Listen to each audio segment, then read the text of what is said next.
Hello दोस्तों, आज हम एक नई चीज़ सीखने जा रहे हैं जिसका नाम है हेक्सागोन। ये हेक्सागोन करने में आपको भी बहुत मज़ा आएगा। तो चलिए शुरू करते हैं। सबसे पहले आपको एक रेक्टेंगल शेप पेपर लेना है। रेक्टेंगल शेप में इस तरह से ये दोनों पार्ट जो हो वो इक्वल होने चाहिए स्क्वायर शेप में। ये शेप बनाने के लिए आप पेपर को कुछ इस तरह से मोड़कर ये शेप इस तरह से कट कर सकते हैं। तो ये शेप आपका रेडी होने के बाद आपको उसको बीच में से फोल्ड करना है कुछ इस तरह से। बीच का फोल्ड आने के बाद दोनों को वर्टिकल फोल्ड्स बीच वाली लाइन पर दोनों एजेस को वापस फोल्ड करके स्क्वीज़ कर देना है। यहाँ पे स्क्वीजिंग बहुत इंपॉर्टेंट है।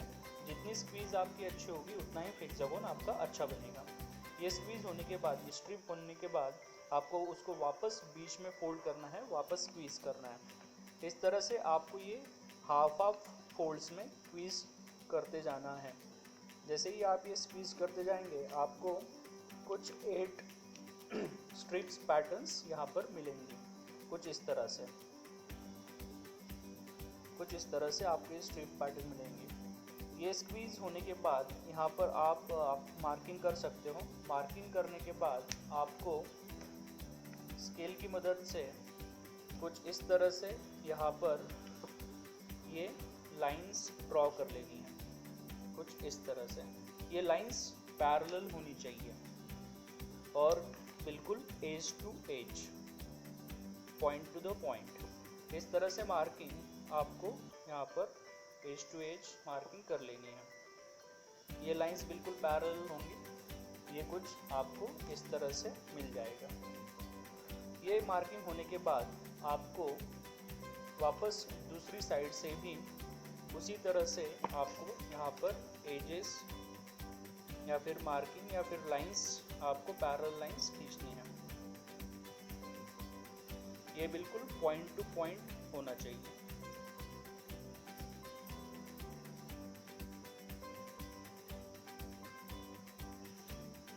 कुछ इस तरह से बनने के बाद आपको इस वाली लाइंस पर वापस से स्क्वीज़ करना है। जो वर्टिकल पैरेलल लाइंस आपने ड्रॉ की है उस लाइन पे आपको कुछ इस तरह से स्क्वीज़ कर सकते हैं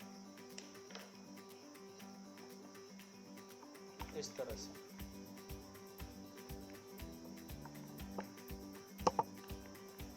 तो आपको एक डायमंड शेप पैटर्न कुछ इस तरह से मिल जाएगा। इस तरह से दोनों तरफ स्क्वीज करने के बाद आपको इस तरह से ये पैटर्न मिल जाएगा। बाद में आपको ये स्ट्रिप्स पहले कुछ इस तरह से ही थी। इस तरह से आपको ये वाला एक हिस्सा उसको सीजर से काट देना है कुछ इस तरह से।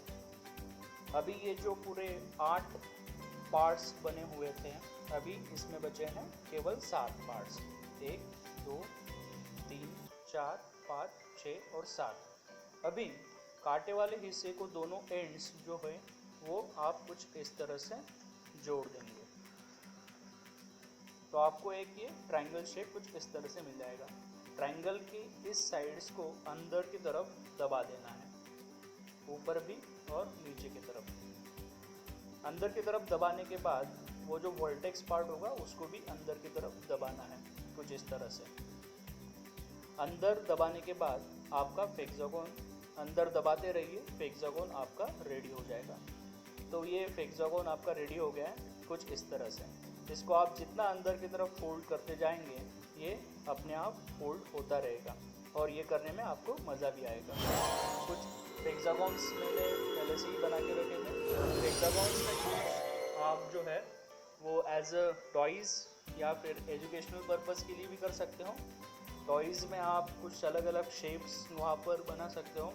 ये शेप्स इस तरह से बदल जाएंगे कुछ इस तरह से, या फॉर्मूला या फिर कुछ एजुकेशनल चीज़ के लिए भी आप ये यूज़ कर सकते हो। फॉर एग्ज़ाम्पल अभी मैंने जैसे यहाँ पे लिखा है तो यहाँ पर आप कुछ फॉर्मूले भी लिख सकते हो, चाहे वो मैथ्स के हो, साइंस के कुछ फॉर्मूले हो कुछ इस तरह से।